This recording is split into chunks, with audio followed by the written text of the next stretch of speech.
some pictures up on the wall that I've put. I think you can tell that they're not pictures of people painted nowadays. Do any of you know when they might have been painted? Jeremy?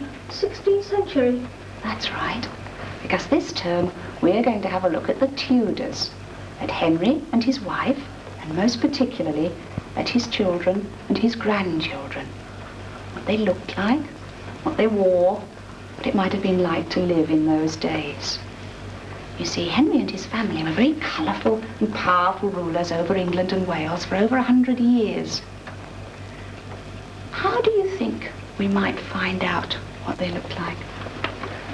From books. Mm-hmm. Did someone draw them? Yes, both of those answers are right. The most accurate way we can find out is to look at portraits, paintings and drawings that were done of them at the time. But first of all, I think we'll try and do some portraits, some drawings and paintings ourselves. I've set all the things out on the table for you to draw each other and draw yourselves. And go on, some paintings with some mirrors, and that's how we're going to start our study. What are the children studying, and how many do you intend to bring? I'd like to make arrangements to bring a party of about 30 children, the 9 to 10 year age range, but including a group of 6 second-year juniors, 8 to 9-year-olds. I'm planning a topic on the Tudors for the summer term. I've planned in outline the form I'd like it to take and the sort of experiences I'd like the children to have, integrating as many subject areas as I can, not just history, but English, needlework, art, hoping to do some collage, some puppet making, paintings. We'll concentrate on 4 areas: on the theatre, on exploration and discovery, on costume, but principally the thing I want them all to do is something on people, because I think that in Tudor times that Henry and Elizabeth and all the people at the court were really so colourful, and I'd like the children to experience history in terms of personalities. So when the children come, they will know who the Tudors were.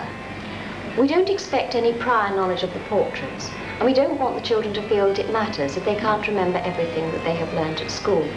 But it does help if they've heard of and know something about some of the people. What we try to do is to give them a feeling of meeting Tudor people and a personal experience of deducing information from original portraits, and also to provide a basis for future work in the classroom. I should be very interested to know how you will develop the project in class following the visit. Who is this man? Henry VIII. You've recognised him immediately. Why? Yes? I recognised him by his flat hat, his beady eyes, his clothes. Yes. He's immediately recognisable because you've all seen portraits of him looking very much like that. And there is a reason for this. Henry VIII liked this painting best of all the portraits that were ever done of him. And so the artist, a man called Holbein, was ordered to make lots and lots of copies. And for this reason, it is the most popular and well-known portrait. Who is the man standing next to him? Yes? His father. Good. Do you know who his father was? Henry VII. Good. But this is only part of a picture. The other half, which unfortunately got lost, showed Henry's mother and his third wife as well. Who was his mother? Yes? Elizabeth. Good. And his third wife? Yes? Jane Seymour. Why do you think Jane Seymour was so important to Henry VIII that out of all his 6 wives, he chose her for this magnificent portrait? She had a baby boy. Yes. He was so proud and delighted to have his son born that he ordered this huge picture to be painted. Is it like any of the other pictures in this room? No. In what way is it different? It hasn't got any paint on it. It has a little, but only one colour. Can you think why this very elaborate drawing was made without any paint on it at all? Yes? Did the artist die before the painting was finished? That's a good answer, but it's not the reason. Yes? It faded. No. It is in fact a working drawing, Holbein's paper pattern. When your mother makes dresses, she uses a paper pattern. And as this was also a paper pattern, it was unnecessary to colour it. The outline figure was cut out of paper and stuck onto the background. And if you look very closely at the edges of the sword and all the edges of the outline, you will see tiny, tiny little pinpricks. Come and have a look.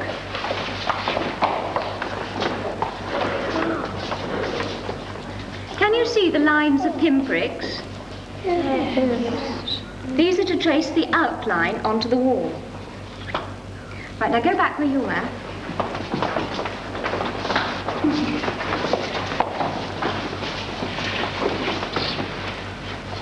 Can you think what kind of wall might have such a very grand picture on it? On one of his palaces. Good. It was for the palace at Whitehall, just down the road from here. In fact, nearly opposite where the Prime Minister lives now. We can't see the palace, though, because it got burnt down. It must have been a very sad picture for Henry, because he was the only person alive when it was finished. Now think, how did the artist know how to paint Henry VII then? Yes? Some other person had done Henry VII. Good. Did he use that picture? No. Why not? He hasn't got the same face. He looks happy in that picture. Do you think so? I think he looks rather stern. He's got a longer nose. It's more thin and pointed. So obviously Holbein didn't use that portrait. He must have used another one. Now, have a look at these two figures. How do you think they look different? Henry VII's face is thin and his is fat. His beard. Henry VII had longer hair. Who looks more important? Do you think he looks more important than Henry VII because of the slashing on his jacket? I think he looks obstinate. I thought he's got all the big shoulders and fat legs. He's standing with his feet apart. Those clothes must have cost a lot of money. And he's standing in the middle of the picture. Good. How much do you think that picture's worth? Oh, goodness, I think it's priceless. About $500,000.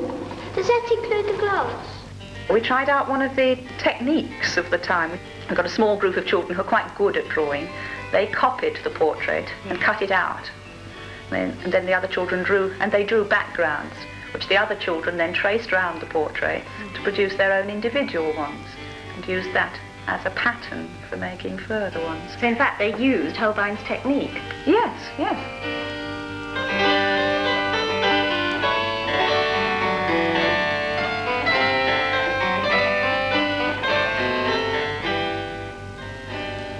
Also, the group who were doing costume as their special study, they've made 2 large collage pictures, life-size, that are up on the wall.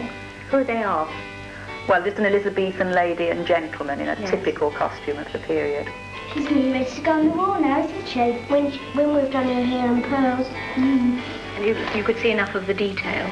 Yes, I mean, this was particularly interesting for things like jewellery, belts and buckles, the way ruffs went.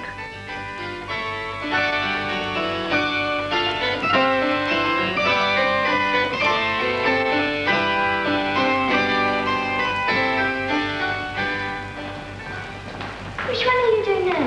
Ask the Cranmer all about why he looks rich. I thought he's wearing a silk shirt. Yeah, that's silk. They used to wear a hair shirt. No, that was a tall swan. Look, he's got a signet ring and a 4 on his collar. And there's a carved chair. What about the glass and curtains? They used to take the glass with him because it was so expensive. He's got a book and a letter, so I expect he can read and write. And the book's covered in leather with a lock on it. Is that a table mat? Is that a table mat? No, it's a table carpet. Isn't a funny place to put a carpet? They brought them from abroad and said they were very expensive and they didn't walk on them. What did they walk on? Tapestry? No. Matting? Yes, rush matting. In the picture of Sir Thomas More, you'll see another table carpet. And in the picture of Sir Henry Hampton, you'll see what they put on the floors. Where's that? That's through there.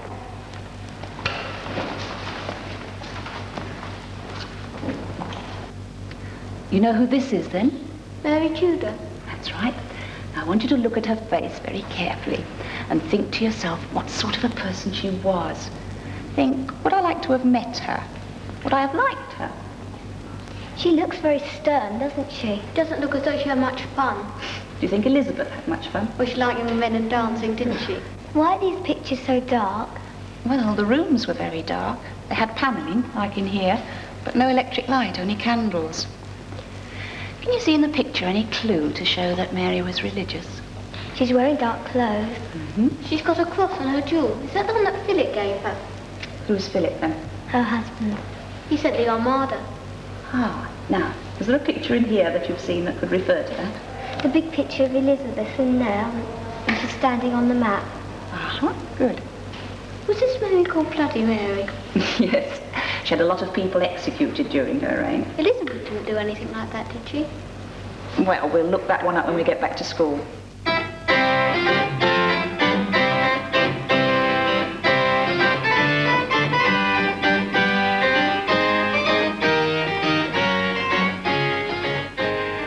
Of course, they too, as with the other children, have had quite a few work cards to work from. They've done a lot of work on skills, reading skills, comprehension skills, how to pick out information. Yes. In fact, accessing skills, knowing how to find the right book, and when they've got the right book, how to pick out the specific bit of information they need, and how to collate information from different sources. Young Walter Raleigh was eager for adventure and land, as well as sea. It was only a year after he went to Oxford that he saw service as a soldier in France.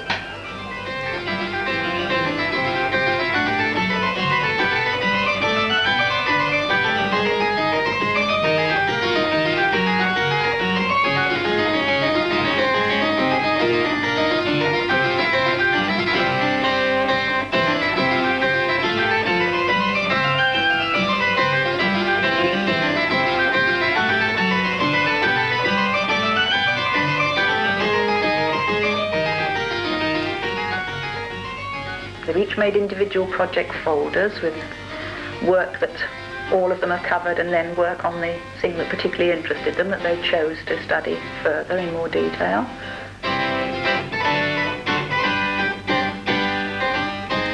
A bulk of the boys chose explorers and discoverers for their particular aspect, and in fact they got quite interested, I think, just in what life on the boats would be like, chatting about it while they were making them. These boats aren't a bit like ours. I wonder how they got round the world in these. I don't think I'd be a sailor. I would. It would have been great fun. I wouldn't have liked the food Drake had to eat penguins. Yes, but you might have got some gold. Who wants to go around the world in these old things just to get a bit of measly old gold? Well, it's worth something. So, couldn't do much with it, I suppose. Everyone would knock you out in the streets and get things. Get all your gold as soon as you brought it ashore. How far you've got with yours? I don't know, not very far. Anyhow, about that gold, I'd give it to the Queen. I wouldn't. Well, that's what Drake did.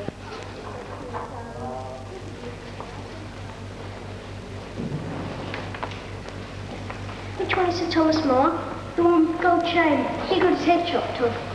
That's a Tudor rose. Have you worked out who all these people are? Who are these ladies? Yes? Are they his wives? No, they're not his wives. Are they his daughters? Yes. Can you find 4 people in the picture who lived later? Yes? The ones with the ruff, they wore them in Elizabeth's reign. Yes. How did they do it? Make a painting of someone dead? Those people were portraited before they were born, and then they were portraited after they were dead. Yes, sort of. There was a picture of Sir Thomas More and his whole family, and then 60 years later, his grandson ordered a copy to be made, and he put himself in it and his family as well. What kind of man is Sir Thomas More from this picture? You like music because of the musical instruments? Yes. Now here we have 2 modern portraits, but all the rest are original ones. Look carefully at the labels. Here is Thomas Wolsey. He was a butcher's son, so nobody kept record of when he was born. He grew up to be head chancellor and lived at Hampton Court. But Henry VIII wanted it, so he gave it to Henry for his birthday. He fell out of favour because he couldn't get a divorce for Henry. You've got to do our worksheet. First question is, how many portraits of Queen Elizabeth I can you find?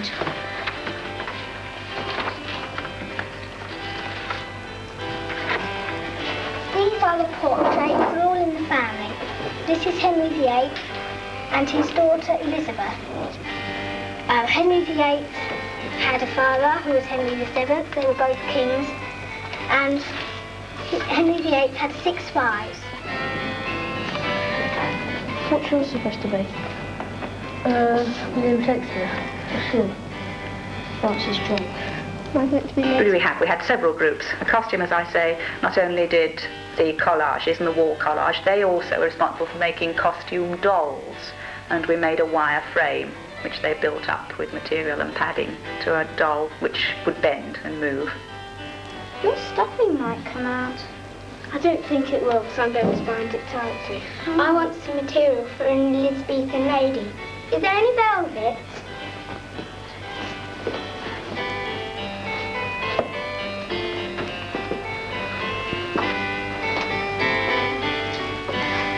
Penny? Oh no, I think that piece of velvet's too small. How about if you make her an early Elizabethan lady, like the portrait of Queen Elizabeth when she was a girl, and then we can put a piece of material down the middle. Shall I start my bum roll? Oh, she's nice, isn't she? Artwork, I suppose, is the obvious thing that shows, because, of course, using the postcards that we brought back with us, if we start just from them, people have done writing from them. A whole group of children have made collage pictures copying their postcards, and those have turned out very nicely. And every child in the class has managed to make one of these and got a very, very nice result. As did, of course, the puppets, which the group which was studying theatre made. And specifically, especially the one of Elizabeth I. Yeah. The face was quite amazing. I don't know, more accident than design.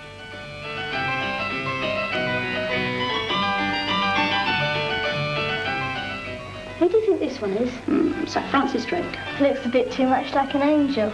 I know one thing, I not much from Sarah. Who's this one, Karen? Berlin. I thought a bit sorry for her. I'm doing Anne of Cleves. Thomas More's lost his head. They've already started writing a play, just a short scene, to use the puppets. We are meeting to celebrate Francis Drake, first Englishman to sail around the world. Neil Francis. Rise, Sir Francis. I am very pleased at being knighted. I wanted to sail around the world and attack the Spaniards. Now I've got lots of gold to present to your majesty.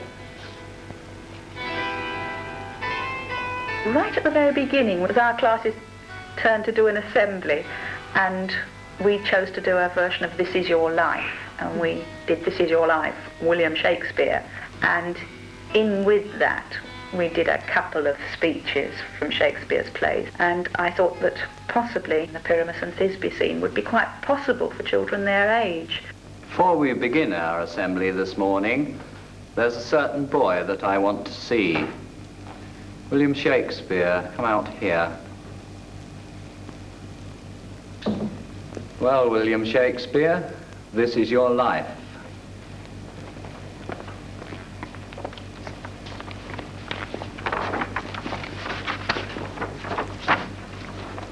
What can you tell us, Mrs. Shakespeare, about this genius husband of yours?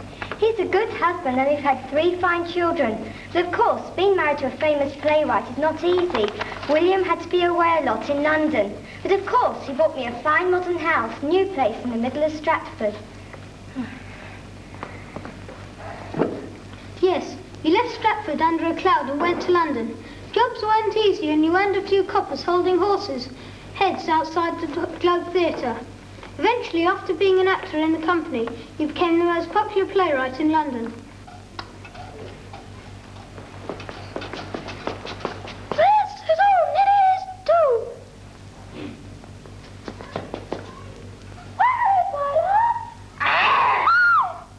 What? Stained with blood?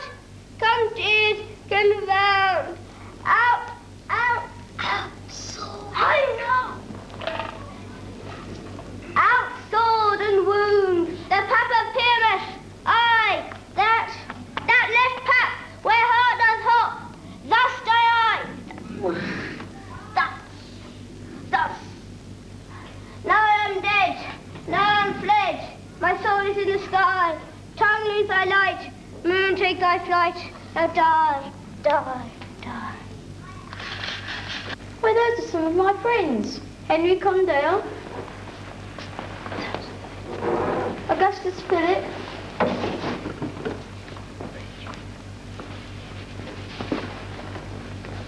Richard Burbage.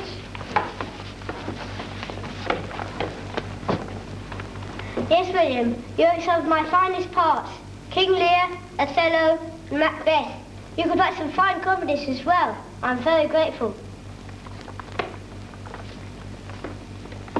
Your success led you to being in the company of some of the highest in the land. We have indeed been honoured by a specially recorded message from Her Gracious Majesty, Queen Elizabeth.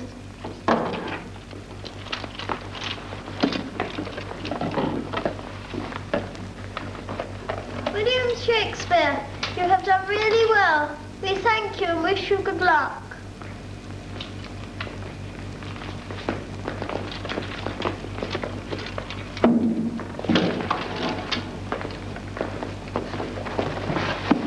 Poet, actor, playwright, William Shakespeare, this is your life. And now we're coming to the end of the century, and I want you to look particularly at the portraits of Queen Elizabeth. We have 4 portraits here, but in fact there are hundreds and hundreds. Now, why do you think there are so many portraits? Because she was famous. She lived a long time. Yes, she was famous. She lived a long time, and she was very important. And so her portraits show this. Our queen is more important than her, isn't she? And there are lots of portraits of her too.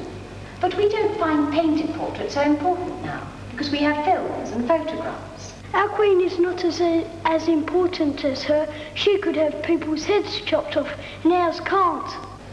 Well, Queen Elizabeth I really ruled her country, and ours doesn't. Now let's look at the 4 portraits.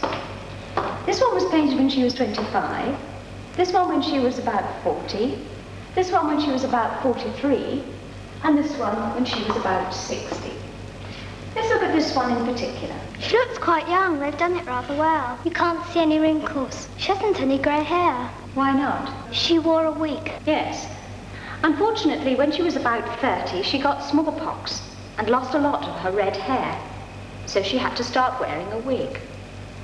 Now, why do you think she always wanted to look young? She wants people to think she is more important. But why was it important for her to look young?